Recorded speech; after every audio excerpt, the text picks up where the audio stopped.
Hey everyone, in today's video, we're talking about 7 dividend stocks that have gotten crushed here over the last week with the market turning down. Lots of these companies we're going to talk today are companies that have increased their dividends every single year for decades and decades, which means that getting in at a really good starting yield is a great opportunity to compound dividend growth over time. So we're going to go through these, talk a bit about their businesses and their stocks, and maybe you'll leave with a couple potential stocks that you want to watch or consider buying in the near future. So we're just going to jump right into it. The first stock that we're talking today is Clorox. So Clorox is down almost 20% in the last month here. In the last week alone, the stock's down another 3.5%. You can see it kind of jumped off of a cliff here behind some news that came out, which we'll get to in a second. But before getting to that, this is a $15 billion market cap company, pays almost a 4% starting yield at these prices. Looking at some of the brands that Clorox owns, you can kind of see some of them on the page. They have Brita filters, Burt's Bees, Glad, Clorox, obviously. When we look into just the different divisions they have a cleaning division around the home and wellness. So we'll click into wellness as an example, just to get a sense of some of their brands. And like we were saying, like Burt's Bees, NeoCell, Rainbow Light, Renew Life. So they have a bunch of brands under each of these divisions that they play in. When I was going through this, I was actually surprised that they're only a $15 billion company for the amount of brands that they own. But I think they're pretty local in North America. They don't really play globally. They own Pine Sol, like lots of these other companies that they compete with. So that's probably what is to do with their somewhat low market cap, given the amount of businesses that you're seeing on the page here. Looking at Clorox's dividend, they've actually increased their dividend every single year for almost 20 years here. Really nice dividend growth that we're seeing. And this year, looks like it's going to go up again after the full year is done here. You can see it, full year hasn't actualized in 2023. But really good dividend growth. So buying in at a company that's increased their dividend to this extent over time with a starting yield of 4% could be a good opportunity. Looking at why the stocks have slid to the extent that they have. So they announced that they had a pretty big cyber attack on their business and that it's impacting sales in a big way. I think it impacted their ability to run some of their plants. So they can kind of, you can kind of see some of the issues that they've had here. Even in the last day alone, as they kind of reaffirm some of the issues, stock went down 5%. But I think they were talking about significant impacts to their last quarter based off their inability to produce. You can see they expected sales to be down 20 to 25% in the last quarter, which I think shocked investors. You think, okay, a cyber attack, that's obviously not good. Maybe increases some operating inefficiencies and whatnot, but this is a fundamental impact of the quarter. Being down almost 30% on sales, and it swung the company, who's usually very profitable, into an adjusted loss for the quarter as well. So that really worried investors. They may be worried, is this all cyber attack issues, or was it also like core business issues as well that's kind of being hidden in here? Is these cyber attack issues done? Will it happen again? Since it seems like they may be susceptible to those kinds of risks. So I think those are some of the concerns that have really priced the stock down almost 20%. Looking into their EPS estimates by analysts still on the year, expected to do just about $6 a share, 10% growth next year. So the company's trading at about 20 to 21 times earnings. And then for next year, they're actually trading a touch under 20 times earnings. Historically, Clorox has actually been a very fast-growing consumer products company. Lots of expansion opportunity globally as well, which people tend to give Clorox a really high multiple on. So it's interesting to see this one trade down at a 20 times current year when I'm used to seeing it closer to a 30 times. So all of these things that have gone into some weaker results, whether that's the cyber attack that's recently occurred or just them trying to get back on their feet after the pandemic with a huge increase of sales in Clorox products, Clorox wipes, stuff like that. is really weighing on the stock, both on the stock price, also the stock multiple, which, if you're a long-term investor, may make this an interesting opportunity to evaluate Clorox as a dividend stock that in your portfolio with a starting yield of almost 4%. The second stock here is Coca-Cola. So Coca-Cola is down about 6.5%. This company is about 20 times the size of Clorox, $220 billion company. You're actually getting a starting yield of over 3.5% at these levels for the company that's increased their dividend for 60 straight years. You can see here it's been trending down over the last week, even the last day, down 4.8% here. Going into the company a bit, you can see some of their brands. You're probably familiar with lots of their brands here. Obviously, Coca-Cola, Body Armor, they bought out Smart Water, Costa Coffee, they own Schweppes, etc. It can go on for days. They own Sprite, they own Estee, they own Fruitopia, etc.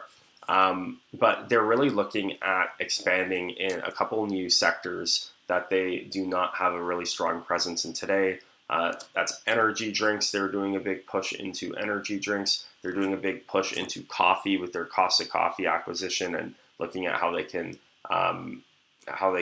penetrate that market.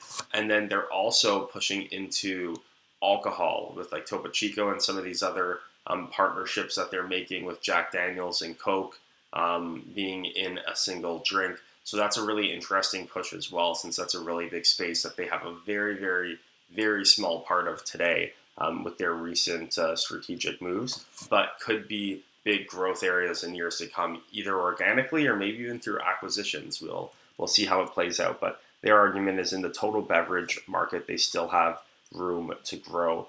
Looking at their dividend here, you can go back to 2006. You can see they're paying about 31 cents a quarter. They've continued to grow that every single year. They've grown their dividend, like I said off the bat, I think 60 straight years. And now here in 2023, they're paying about 46 cents a share.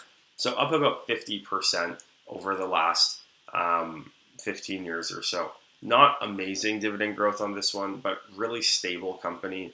And they're pretty much increasing the dividend in line or slightly above the rate of inflation over the long term. So that 3.5% dividend that they're currently paying out is pretty safe to holding its value over time. And you're getting this one, if you just look at a 5-year chart here, at a pretty good dip in the chart. It was up in the 60s not too long ago, about $64 back in April, down about 20% from that, from where you can get it today at about $52 a share. Going into the third stock here, it is Park Lawn Corp. Park Lawn Corp's down 13% in the last month, 2% in the last week. Park Lawn Corp is a Canadian company paying a dividend of about 2.5% here, $650 million company. They run funeral homes across North America. This is probably an industry that you haven't thought about too much. Not a lot of public companies here that are widely talked about or known about. But this is kind of just a layout of the death care industry. It's a bit,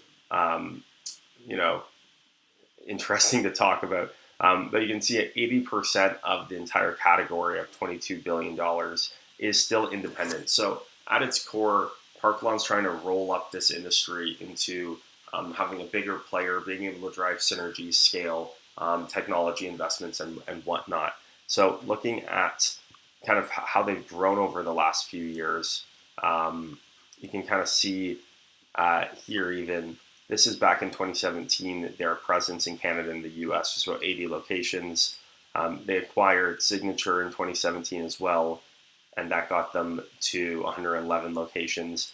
Then they continued to acquire, so 2018 here up to 167, 2019 here over 200 locations, 2020 240, 2021 270, and then 2022 almost 300 locations. So they've pretty much 3x their business in the course of 5 years or so. So really, really big expansion push that they are making right now. And it looks like there's been a lot of dilution and other things that have taken place as they're in this ramp up period, that lots of investors have kind of traded down the stock's multiple and whatnot. But if you're a long-term investor in this one, I guess you're just hoping that once they achieve great scale, I don't know what that looks like, 1,000 locations, 500 locations, they're really able to draw operational efficiencies out of that network that they're building up and drive a lot of earnings power later on. Not to say that the company's not profitable. You can see here they're actually aspiring, so not necessarily forecasting, but aspiring to have about $2 US a share by 2026. If you move that into Canadian, it's about $2.60. And you can see here the stock's currently trading at 18.70. So if you turn that into a forward multiple, if they actually get to their kind of moonshot aspirational number for 2026, they're trading at about 7 times 2026 earnings per share. So you can, I guess, put a multiple on 2026 earnings per share of what you think the stock should be trading at, but pretty low in the grand scheme of things on this one. In terms of what they're trading at today, Park Lawn today has EPS of about $1.30, which puts them at about a 14-ish multiple on today's earnings. Next year, they're expecting to do about $1.55, which is about a 12 times multiple. So still not trading overly expensive. I guess with this one, it's just not very straightforward. Quarter to quarter, lots of variances, lots of acquisitions, tuck-ins, one-time costs, stuff like that. So you really got to be able to just hold through it if you want to get into this business and this company at this stage, because they're still in expansion mode, which has short-term implications to results sometimes. The fourth dividend stock that has just gotten crushed here is JM Smucker, down over 6% in the last week. Over the last month, this one's down almost 20%. This is another one that I was surprised at how small of a business they have in terms of absolute value, trading at about $12 billion in market cap, similar to Clorox, and they also pay a similar dividend yield of about 3.6%. One of the major things that have dropped this stock over the last month has been their acquisition of Hostess Brands. Hostess Brands owns brands like Twinkie and a couple other businesses as well, but essentially they're mostly snack food brands. Let's see if I can get here exactly what brands they own at the end. Yeah, Hostess Brands is proud maker of America's #1 cupcake, mini donut, and zero sugar cookie brands. They own Ding Dongs, Twinkies, donuts. I may be saying this wrong. Vortman cookies, wafers, stuff like that. So they're all snack brands pretty much. And they paid a pretty expensive multiple for those stocks, or for those shares. They bought out that other company that was public in Hostess. And I guess obviously investors think they overpaid, or it wasn't a good strategic move by trading down the stock. Looking at some of the brands that they already own here, you can get a sense. Robin Hood, so that's like flour powder and stuff like that. Folgers, Jif peanut butter, Milk-Bone, Pepperoni. So they own a lot of pet brands and stuff like that. So they have businesses here. I guess they break it out between consumer foods, coffee, as well as pet food and snacks. I guess they have like a licensing or a royalty deal to sell Dunkin' coffee in like ready to go packaging in grocery stores and whatnot. And I guess they'll add a fourth one, which is snacking, or that'll go under consumer food with the closing of Hostess Brands here. But looking at their multiple, Smucker's here is trading at about 10 times earnings, or 10 EPS for next year, putting the company, looks like I lost that one, but they're trading at about 11 times next year's earnings, about 11.5 times this year's earnings after this 20% downturn. So pretty cheap valuation for this one versus lots of other CPG stocks that we talked about with, you got stocks like PepsiCo, Coca-Cola, other food CPG stocks in the low to mid 20s in terms of multiples. James Smucker is pretty much trading at a 50% multiple discount to that. So that goes to show that they haven't been executing as well. Investors didn't like the acquisition. Investors don't like their product portfolio as much. But you're at least getting a really strong or really favorable price to earnings ratio that you're buying in at, and a pretty decent dividend yield as well to combat that. If they're able to turn it around, it could be good long term. On to the sixth stock that we're talking today. it is Estee Lauder company. So this one's a bit of a different story. It is down about 10% in the last month here. You get a bit of a lower dividend yield of about 2%. $50 billion company, so still a really big company here. Going into Estee Lauder. Estee Lauder is a company that's performed extremely well over the last number of years. You can see here some of the brands that they own in their portfolio. This is a big file, so it is getting to it. But they own lots of high-end beauty brands. Oh, there we go. That you can see at the top of the screen. Clinique. I'm not really in this space, so I'm not going to try to pronounce all of these, but you can kind of get the sense of the types of businesses they own from that. They play in skincare, they play in hair care, they play in makeup, and they play in fragrances. Lots of these categories have a lot of luxury growth all over the world. They're also very diversified if we look at where they're getting their sales from. They have about a third of their sales coming from Asia Pacific here. Only about 26% from the Americas and then 40% from Europe, Middle East, Africa. So a really well diversified company, both globally, but then also product wise. Quarter of their sales coming from makeup, 50% coming from skincare, and then they also have a bit of a hair care business there at 4%, and fragrances are about 14%. Really profitable business too, really high returns on invested capital on this one. And because of that, this one has historically traded at multiples that are in the 30s for the most part, just as they've grown double digits year over year, year in, year out, increase the dividend every single year.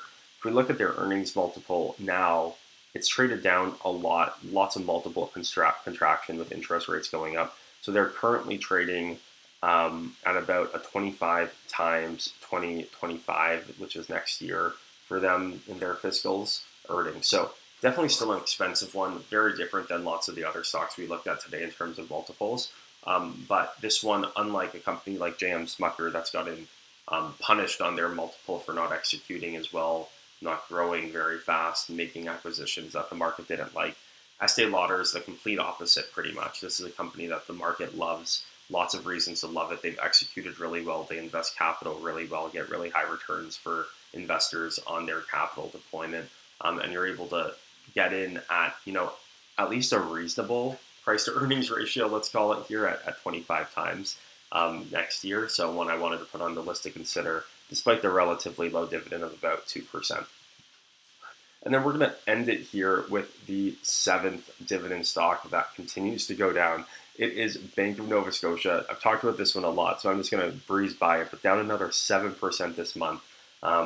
Always surprises me how this one continues to go down. I thought it was fitting to make this one the seventh stock because it has a 7%, over a 7% starting yield here.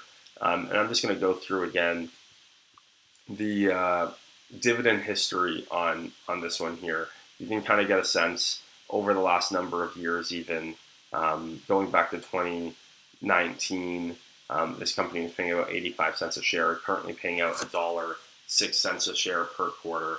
This trend of dividend growth year over year over year goes back decades and decades. It's not really just 2019 to 2023. That's just what they kind of showcase here in their summary. So you're getting a 7% plus starting dividend yield on a company that has increased their dividend a lot over the last number of years. I think it's a great entry point. You get really strong repatriation of capital right off the bat with potential for future growth longer term. In terms of their earnings per share estimates, they're going to do about 7 times this year. So trading at about an 8.7 times earnings, slightly growing it next year to 7.15. Gets them closer to 8.5 times. So both next year and this year between 8 and 9 times earnings, getting a 7% starting yield on this one, down another 7% this month. And throughout the month, I think a couple days ago, actually just hit 52-week lows as well. So interesting one there if you're looking for a low PE bank stock with a high dividend to get into near its lows. So those are 7 dividend stocks that have just been getting crushed over the last week and month.